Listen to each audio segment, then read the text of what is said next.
Here comes Moses. Here comes the quarterback, Burrow. Looking for a block, and he got it up in the front by Hopkins into the end zone.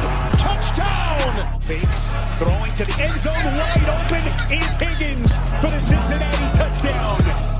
There's the sneak. Burrow gets low, driving towards the goal line. He's inside the one, and he's into the end zone for the touchdown. Welcome to New Stripe City, your YouTube channel for diehard Bengals fans. I'm your host, Ace Boogie. I'm joined by a special guest today. We have Jason of Draftplex. Jason, what's going on, bro? Hey, man, we're in draft week, so everything's good other than the stress of trying to put together that final mock draft. Definitely, for sure. So for those who don't know, Jason is a legend. He's a legend because he was the 2020 most accurate mock drafter for the Huddle Report. If you guys aren't familiar with the Huddle Report, they essentially rate everyone who has the most accurate mock drafts, whether it's guys that went in the first round, exact matches. And Jason here had 13 exact matches. And if I'm not mistaken, 28 out of 32 of the guys you predicted in the first round were correct? I think that's the numbers. I know the 13 was correct, the way they scored. I ended up with a 53, which tied for the highest score over the past 10 years. So I was pretty happy with that. A legend. This guy's a legend. This is not your normal mock drafter right here. But starting off, I just want to get what your pulse is, because over in Houday Nation, we have a division going on right now. It's Team Chase versus Team Sewell. What do you think that the Bengals will do come Thursday with this draft pick? You know, right now I'm strongly leaning Ja'Marr Chase. I just think that the delta between him and then the other receivers that you may circle back around to, I know the Bengals have T. Higgins. They've got Tyler Boyd. They need that other outside receiver. T. Higgins was kind of in that second tier for me last year. So I think there's definitely an opportunity to upgrade. Now, right. Again, you can only have the one of the two. And I'd love to put Penei Sewell in there because I think that makes total sense for that. But I do think there's an opportunity, because somebody mentioned recently, I don't remember who it was talking about offensive line play. And it doesn't matter how good you are, you're only as good as your worst guy. And so I look at that, if the Bengals want to get the best offensive tackle, I totally understand that. But at the same time, if you've still got a weakness somewhere else, that's where the defense is going to attack. So I think if you can just upgrade, rising tide raises all boats. If you can get an upgrade there, I think you'll be better off. But I think Ja'Marr Chase, when you couple that with his familiarity with Joe Burrow and, just the problems that he can cause there. I know everybody's concerned about Joe Burrow coming back from the injury and protecting him, which, again, makes total sense. But I think, it's better to get the alpha as a wide receiver in this draft as opposed to the offensive line. I again can totally see it with Penei Sewell, and I wouldn't be surprised at all if they did go in that direction. So no problems there on either side. But I am leaning Chase. No, I'm with you. So a little bit of a bomb that dropped, I guess, earlier today with there's rumors that potentially Atlanta could move on from Julio Jones. I personally thought that they would lean towards Kyle Pitts, but if they do trade Julio Jones, or if that is in the works, where do you see Atlanta going with that pick? Because we feel like that's where the draft really starts. And some people even feel that they can pick Penei. But what do you think the Falcons would do if that is the case? That would be really interesting, because I saw that last night. Late last night, Peter King dropped his. And, a lot of these guys, I have no connection. So a lot of my stuff is just based on my gut feel of what I think I would do. But as far as Julio Jones, I wasn't expecting that at all. And to me, that would actually point me more towards the quarterback because I just feel like that's a move to, we're going to tear this thing down. We're going to blow it up and we're going to start over. You've still got Matt Ryan there just for the cap reasons. But I think that would lean them more towards, at this point, I'm pretty convinced after Kyle Shanahan had his press conference today that they're drafting Mac Jones. That response was just wild to me. And it was just one of the other mock drafters that I follow, and one of my contacts, Scott Smith, was like, yeah, that just has the tone of my pick has been getting dragged on Twitter. So For sure. I was like, oh yeah, man. And I actually went back and forth with him this morning because I was like, man, I badly want to put Justin Fields to the 49ers, but that sealed it for me. I was like, I have to go Mac Jones. That was what the trend was. And I was like, I've got to do that because I also don't know where to put Mac Jones other than that. I don't even think the Patriots are that interested in him at this point either. And that was really the only other slot. But as far as the Falcons go, if they trade Julio Jones, they're down to Calvin Ridley and I think Russell Gage and I guess Hayden Hurst. And to me, that just feels like we're offloading salary. It's almost an NBA move in a way. We're offloading the cap. We'll get whatever we can in return, and then we'll try to build this thing back up from the ground up. So I haven't read a whole lot about what their long-term plan is. I don't know if it's they've got carte blanche with Arthur Smith coming in that regime. I guess Terry Fontenot is the new GM to rebuild this thing, or if they're going to try to make it go with Matt Ryan. And to trade Julio Jones definitely seems like, we're going to look at this towards the future as opposed to trying to get what we can out of the rest of his career. No, I have to agree with you on that for sure. So moving into, I guess, the second round, or not even the second round, if the Bengals do go chase, which we think that they will, who are realistic options from the offensive line that you actually see there? Because I've heard people from Cincinnati say, hey, Leatherwood, hey, Cosme, but in your last mock, before the last one, you had those guys going in the first round. So who are some realistic guys that you just kind of see actually making it out of the first round and into possibly that 38 spot? Yeah, I still think both of those guys are a possibility. I'm still working through my final mock draft. I've done 2 trial runs, and neither one of those guys has appeared in it, just based on kind of the other things that have come out over the last week, what teams are trying to do, trying to think through trades. So I do think Leatherwood and Cosme would be options there. And then you look at, Dylan Radunz, who was in my 7-round mock. I think he's a possibility. That might be a little bit high, but again, I think once we get towards the back of the first round, we could see a run on the linemen. So I don't really know who to slot there, but he's there. You look at Eichenberg, who's a tackle out of Notre Dame. A lot of kind of projection is him to either be a guard or a right tackle. The funny thing about this draft is everybody's kind of flip-flopping everything. It's like there's no left tackles, but all of these guys played left tackle. It's just, well, there'll be a right tackle in the league. I had to actually look at that today because I was going through a couple of picks and I was like, well, they need a left tackle, and I keep hearing about everybody's right. And then I went back in Dane Brugler's draft guide, and he lists where these guys started every year and at what positions. And I was like, they all started at left tackle, so I could actually pick any one of them.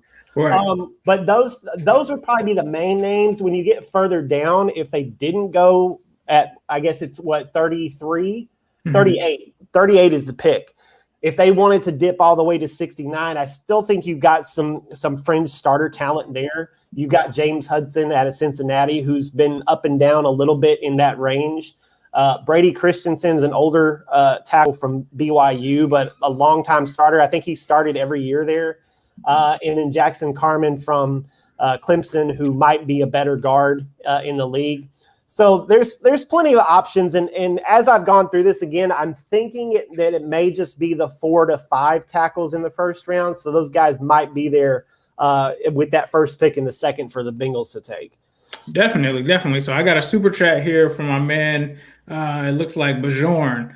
He says that he really likes Nick Bolton out of Missouri. He reminds him of Devin Bush. Do you think that he will be our pick in the 3rd or 4th round? Is that something that you could see there possibly? It's possible with the 3rd round. He doesn't get to the 4th. I'm not the biggest Nick Bolton fan, and it's not anything to do with him as a player, but in terms of the way I look at the draft, for me is, I'm not trying to be a scout, so I'm not trying to project these guys who's going to have the biggest career. My focus is where are they going to be drafted, and you look at the size, you look at the length, you look at the way he tested. And I think there's going to be a couple of other linebackers that might jump ahead of him in the draft order. So I think if you did want him, you'd probably have to take him at 38. And I know there's some draft analysts that have him in the 1st round. I don't, but I don't know that he gets to the 3rd. I think that's going to be a real gamble to try to think, Nick Bolton's going to get you there at 69. No, definitely. I'm with you on that one. So one thing I want to talk about, Jason, is obviously you had the most accurate mock. What was that like? Did you know when you were submitting this in that like I'm the number one person, or like did you have a good feeling about it? Was there anything that like struck you as differently as we've seen in the past? No, I've only been doing the scoring for a couple of years. So this, I did. I think last year was my 7th year. I started doing this in 14, kind of for real, as like a side thing. This isn't my job for real, so I do it on the side as what I like to do for fun. And so I started out doing that. But last year it was just I sat down, I thought about the way it was going to go, and then once I got into it, I was effectively a nobody last year before this. So it was kind of like, well, I'm just going to do what I always do, which is have some fun with it at the end, make it something that I'd like to read and look at myself, because there's so many mock drafts and you see it this year. It's just everything's the same. And like, I feel like everybody's mock draft that I look at is the same. And I'm like, I just want some variety. Right. But once I got into the draft and I got, once I started separating from the pack, I was like, oh, this might go my way. And I got about halfway through and I reached the score that I had wanted, like I set for myself for the year. And I was like, okay, I have a shot at this. And then it got to in the 20s. And then I was steadily in the lead, still hitting on picks. And then it finally got to the end and I was tied with another mock drafter. And the Clyde Edwards-Helaire pick came through, and that was what I picked for the Chiefs there, and I won it on the last pick, and so I was pretty happy with it. So it was cool, but it definitely adds to the pressure this year, because I was just thinking today, I was like, man, as I mentioned the exchange I had with Scott Smith, I was like, I kind of just want to do what I always do, is just have some fun with the last one and try to take a big swing for it. But now I feel like I've got to perform to keep up with the scoring and the expectations. But, for me, I'm just thinking through all the possibilities that I'd like to see, that I'd just like to take a big swing on and see if it works out. But I got to take a little bit more of a measured approach, I guess. No, man, I think if it's not broke, don't fix it, man. I think you go in with the same thing that you did last season and just keep doing it, man. And it's very impressive to see that you did that, man, because I think a lot of us, sometimes it starts out as a hobby, but to nail that and to be the number one guy, like, yeah, that's pretty legit. Like, I normally, when I search, because I do this every year, I go back to Huddle and I see who the top people are, and literally guys like start businesses and they go to other places just because they're considered draft gurus. So definitely don't sell yourself short, because I'm reading that thing like it's almost the gospel or something like that. So we appreciate it, Jason. But before you get out of here, just let the people know where they can find your stuff, where they can follow you at, and absorb this mock draft, and when it's going to release, because I know it should be coming here pretty soon. Yeah, NFLDraftPlex.com is my website. So that's where I put everything. I do it all myself. I've got my board, which is a little different than what you're used to in terms of we're just going to rank and stack everybody 1 through 300. I do that for FanSpeak. They have a simulator, so I've been doing that over the past few years. But I may look at phasing that out, just because I don't, it's not the way I do things. And that was more to just, as for me prior to this, to get my name out there and they've been very, receptive to, just individuals like myself who doesn't come from a big name media outlet or anything like that, to submit a board and have it there for the simulator. But just the workload of having to manage all these various different things is a little different for me, and just one of those things that I might have to cut next year, including a couple of other content things that I did last year that I was trying to pull again this year. But again, NFLDraftPlex.com. I'll have the mock draft up probably late Wednesday night. The Huddle Report deadline is Wednesday night at 11:59. And this year, I'm going to wait until the very end just to see if anything else goes through. Last year, I did it on a Monday, and I was like, I'm done. I submitted it. It was off. And fortunately, it worked out for me. But this year, I'm just a little bit more like, I've got the the sweating of trying to figure out this mock draft. It reminds me of a few years ago. I didn't actually do one in 2015 because that draft, I was like, I can't figure this out, and I just don't even want to try. But I'm feeling pretty good about it so far, doing a couple of trial runs. But you can get my stuff there. You can follow me at DraftPlex on Twitter, and I definitely post about when those things are up. So look for them later this week. So sorry to do this to you, but there was a couple questions that I missed in here for you. Sure. One is, will Dickerson from Alabama drop due to injury concerns? I think there's a possibility. I think once you get to the back end of the first round, teams are going to probably willing to gamble on that. I'm specifically looking at maybe Baltimore, just because they have an Atlanta pipeline. They have a need at center, so that would make sense. And then if you go further down to Tampa Bay, they could probably take anybody. Right now, I'm looking at them maybe taking like Caleb Farley or Landon Dickerson. Just one of these guys that it's just a lottery ticket. You want to take somebody that maybe has some injury concerns and hoping that it works out for him. What about Terrace Marshall? Some people are wondering if he'll fall or if he's going in the first. The injury stuff that came out during the combine recheck seems to have affected his kind of draft positioning.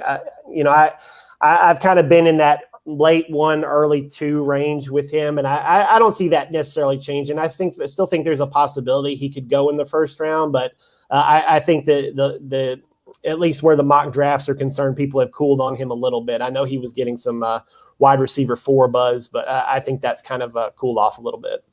All right. Well, Jason, we appreciate you being generous with your time. We'll be on the lookout for that mock draft, and we appreciate you for coming on. No, thanks, Ace. I appreciate it. Yes, sir.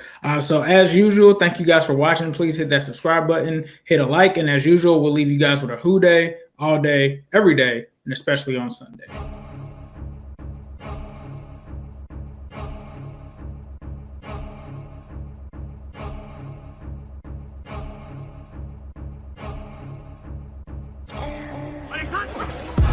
Here comes motion. Here comes the quarterback, Burrow. Looking for a block, and he got it up in the front by Hopkins into the end zone. Touchdown! Fakes, throwing to the end zone, wide open is Higgins for the Cincinnati touchdown. There's the sneak. Burrow gets low, driving towards the goal line. He's inside the 1, and he's into the